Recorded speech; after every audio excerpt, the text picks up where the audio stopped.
The opinions and statements made on the Josh Bernstein Show are solely those of the host and do not reflect those of any of the show's advertisers or sponsors. President Trump could cure cancer tomorrow and rescue kittens from a burning building, and they'd still call him a piece of I don't want to drain the swamp. What I want to do is I want to drown these swamp monsters in their own swamp water. And now, America's favorite bald badass, Josh Bernstein. Welcome back to the program. So yesterday's show was a lot of fun. I enjoyed doing that. Like I said, I was waiting 4 years to do that show. I haven't had a chance to answer comments yet, but I will surely do that later tonight. Just a couple things. This is going to be a shorter show. I've got to run out. It's Shannon's birthday, so we're having a little birthday celebration. Excited about that. But also, the last attack that happened on the website, some of the information pertaining to email addresses and people's contact information was unfortunately wiped out. So the website's fine. Everybody's still fine. The security is fine.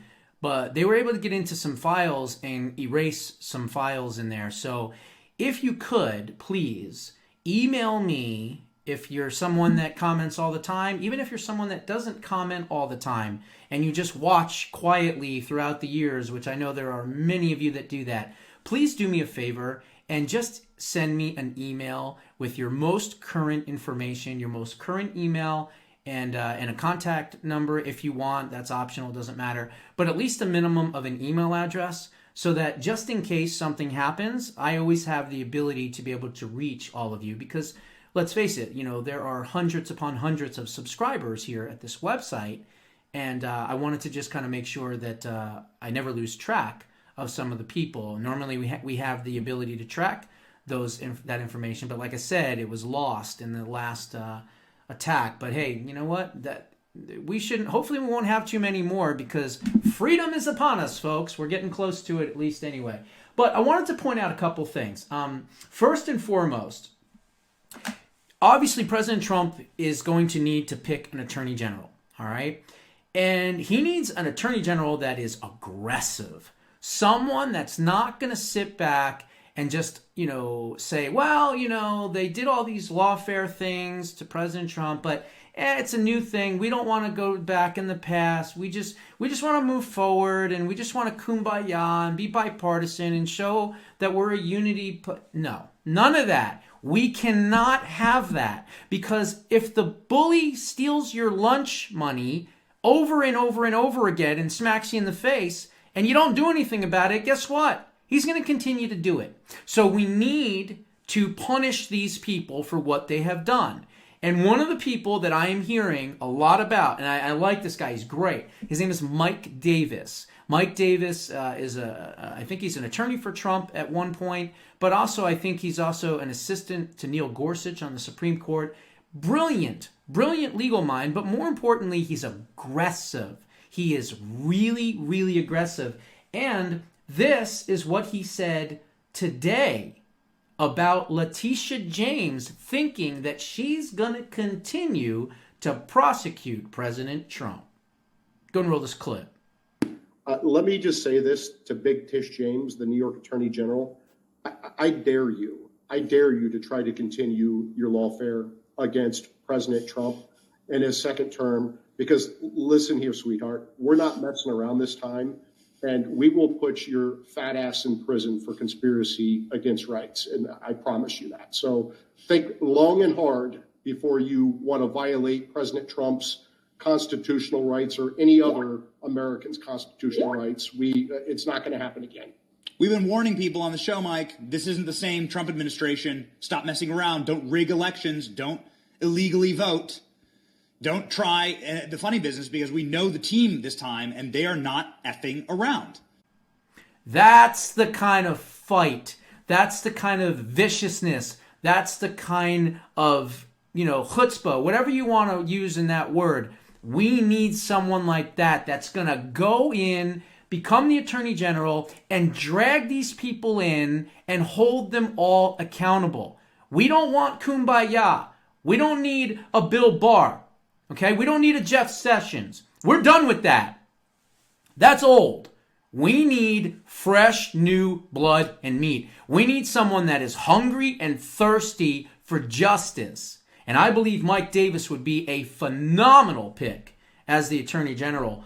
There's others, of course. Rudy Giuliani would be great. John Eastman. I mean, look what they did to that poor man. He would be good. Even Judge Jeanine Pirro. I talked about that way back in 2016. I haven't changed from a Judge Jeanine Pirro. But even so, even if not, let's just say that there's some openings on the court. Man, I would put Mike Davis on the Supreme Court. Young guy, probably 40s, 50 years old, be there forever. Solid vote. He'd be another Alito. He'd be another Thomas. And we would have a lot more 6-3 type of decisions moving forward. So we'll see what happens. But I think that would be really good. The other thing I wanted to touch on is this. This is unbelievable. Look, what did I tell everybody leading up to the election? I said, keep an eye on New York. And what did I say? I said, if New York is close, it's going to be a very good night for President Trump. I was correct because New York was only an 11-point win for her. You could almost, I wouldn't call it yet, but you could almost call New York a swing state. At this point, I would say in 2028 or 2026 even, New Jersey, which was only a 5-point win, is going to be a swing state. There's no question about it, okay? So that one is going to be a swing state. New York, we've got time, but we have 4 years to turn it into one, okay? Now, New York was won by Heels Up Headboard Harris by about 800,000 votes. Now, let's assume 300,000 of those votes are fraudulent, right? I mean, we're talking New York here, right? Long Island, New York, Brooklyn, Bronx, Manhattan, Staten Island. I mean, you know, believe me, there's voter fraud in New York. It's just like Illinois and Crook County. It's just like Philadelphia. I mean, it's just as bad.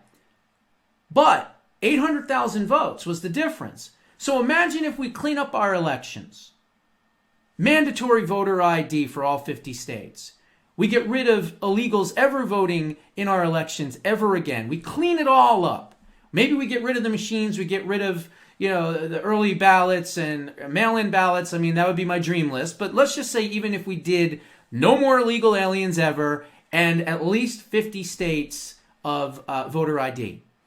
Now we eliminate that. Now all of a sudden, we're only 500,000 votes down in New York, folks, in New York, okay? That means that instead of being 55 to 44, it would be more like 52 to 47, right? Give or take. Take those 300,000 fraudulent votes out of the equation. So what I'm trying to point to you is that the country, at least at this point, is becoming much more conservative. Okay? It is, truly. And if you look at the margins, not just the fact that he won the popular vote, but the margins, I mean, even in places like California and Washington State and Oregon, the margins are so much smaller. What does that mean? That means that there's patriots and freedom lovers that are stuck in these terrible states that are reaching out for help. And this administration is going to be the one that's going to help them out. So I wanted to point that out. But just looking at the numbers in New York, I mean, my goodness, look at these numbers. Trump won 44% of New York in 2024, up from 37% from 2020, and up from 36% in 2016. 45% of New York Jews, God bless them for finally waking up and realizing that the people you're voting for don't have your best interests in heart, okay? Those are the Nazis and the anti-Semites on the left. 45% of Jews voted for President Trump in 2024. That is up 15%, folks, from 2020. That is amazing, okay? Trump also received 30% of the vote in New York City proper. And we're not talking, out in Albany and, and Syracuse and, No, we're talking in New York, the 5 boroughs, okay, he won 30% of the vote. That is unbelievable. He improved 22% in the Bronx and another 11% in Queens. I mean, those are unbelievable leaps and bounds here, is what I'm trying to say. So we have an opportunity to clean up our elections and get ourselves to a point in which voter fraud is a thing of the past. That's where we have to get to. And I believe in the next 4 years, we are going to get there. And just think of how amazing it would be that we clean up our elections and Vance runs in 2028. And I don't know, maybe he's got Eric, Trump as his VP, or Don Jr. or Vivek or whoever it might be. It doesn't matter who it is. But with clean elections, we can continue to win and win and win. This was our last opportunity. Thank you, God. This was our last opportunity. And we can save this nation now because we are going to be on a trajectory to be able to do that. And I just think it's unbelievable. I really, truly do. And the amount of support for this president, unbelievable. So we have to make sure that the battle starts in January, okay? The battle starts in January, and this is going to be the most fun we're going to have for 4 years. Why? I love this part. I don't want to be in the minority. I don't want to be fighting against the leftists all the time. I would rather be a civic activist with my audience, telling them, contact Congress, contact the Senate, contact this person, contact this person. Here's the phone number. Here's the email address. Let's make sure that they don't put John Thune as Senate Majority Leader, or John Cornyn, or John Barrasso, or the 3 Johns. They need to be flushed, okay? These are where the battles are going to start.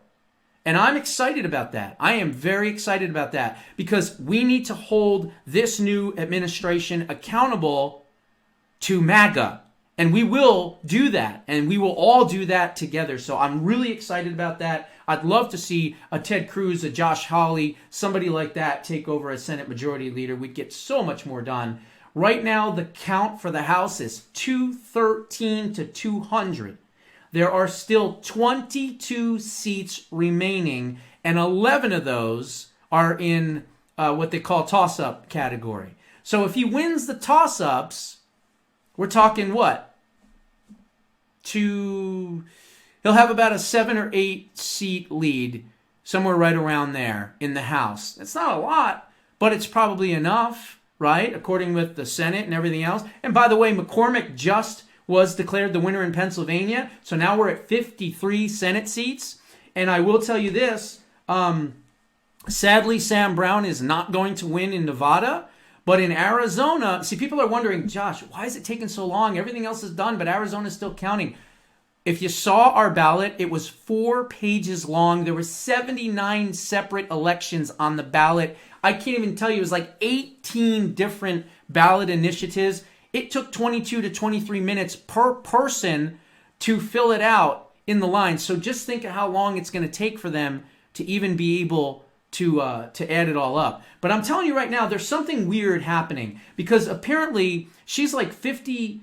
Yesterday she was 59,000 votes away with 67% of the vote counted. Now she's only 50,000 votes away, and now there's only 69% of the vote counted. So when only 2% more counted, she picked up 9,000 more votes. That means there's still 30% of the vote out there. She can still win in Arizona. I want people to understand that. It's not over. She can definitely still win this Senate seat in Arizona. Because I find it hard to believe that people were voting for President Trump and went, I think I'll vote for Ruben Gallego, the communist, and just vote for Trump. Like, what?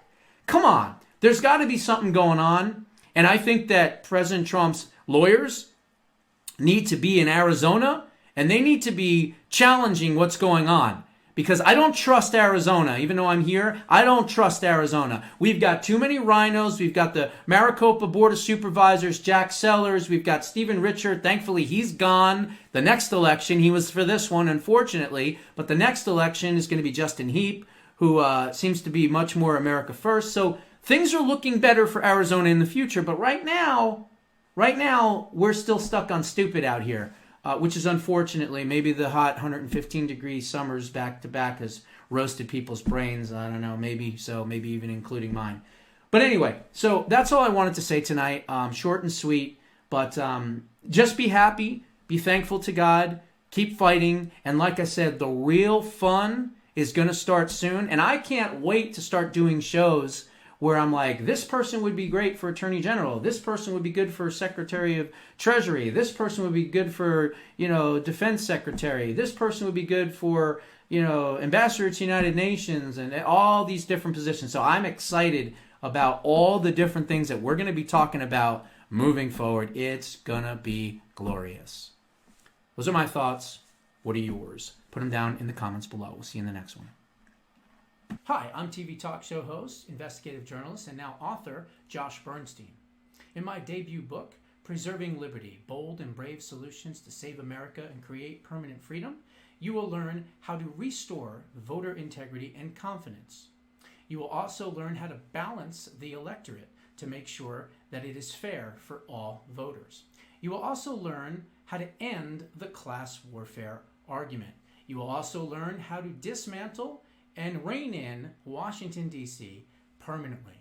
Of course, we will also talk about ways to balance the national debt, to pay off some of the national debt, as much as $10 trillion of it. And of course, we will also talk about how to rein in the media and to make them more accountable.